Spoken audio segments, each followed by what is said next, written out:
ഇന്ദിയായ സൂര്യാത്മജതന്നിൽ അക്കളിയൻ ജ്ഞാതികളോടുകൂടി സദാകാലം വസിച്ചുളരായതുകൊണ്ട് അതികാളകൂടമയമായ നദീജലം വാരം നുരഞ്ഞു തിളച്ചു പുകഞ്ഞഴും വാരി അതിങ്കലേറ്റേശുന്ന കാറ്റിനാൽ തീരെ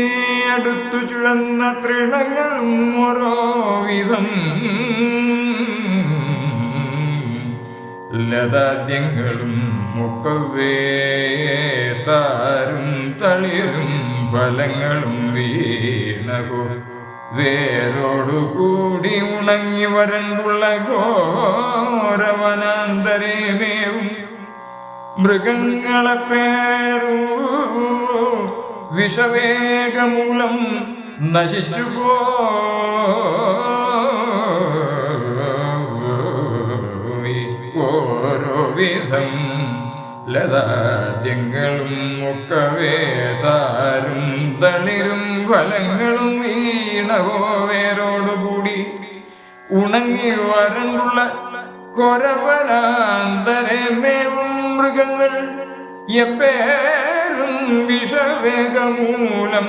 നശിച്ചു പോയി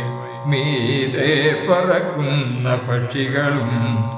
വിഷവാദവശേന കീലാലസമുദയേ ജീവൻ പിരിഞ്ഞു വീണീടും ജലാശയേ മേവുന്നവയോ പറയേണ്ടതില്ലല്ലോ വേറെ പറയുന്നതെന്തിന് ഓരോ ഞാൻ നിരതിൽ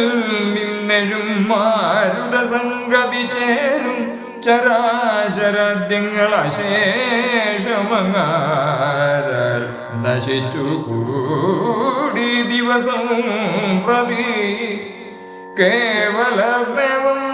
പലനാൾ കഴിഞ്ഞങ്ങു ദേവകീ നന്ദനായ ജഗന്മയൻ ഗോവൃന്ദപാലനം ചെയ്ത് അവിടേക്കു ചെന്ന് ഏവമാപത്തുകൾ തീർത്തിരിക്കും വിധോ ഭോഗീശയനൻ അവിട നിന്നപ്പോഴേ ഭോഗീശയനൻ അവിട നിന്നപ്പോഴേ വേഗേന കാളിയനാം ഇവൻ തന്നെ ഞാൻ ദൂരക്കളവൻ വേഗേന കാളിയനാം ഇവൻ തന്നെ ഞാൻ ദൂരക്കളവൻ എന്നധ്യാവസിച്ചു കൊണ്ടു ആരൂഢമോദാൽ തളിർത്തു കുളിർത്തൊരു നീലക്കടമ്പ് നിൽക്കുന്നത് കണ്ട് അതിന്മേലാശു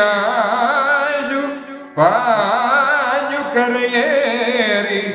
മെല്ലവേ കാളിയൻ താൻ ശയിക്കുന്നവിടം കണ്ടു കാളിന്തി തന്നിൽ മടിയാതെ ചാടിന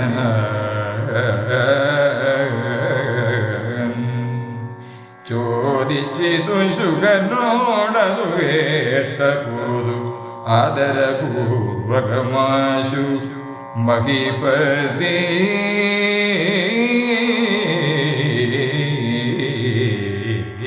ചോദിച്ചിതു ശുഗനോടതു കേട്ട പോത് ആദരപൂർവകമാശു മഹീപതി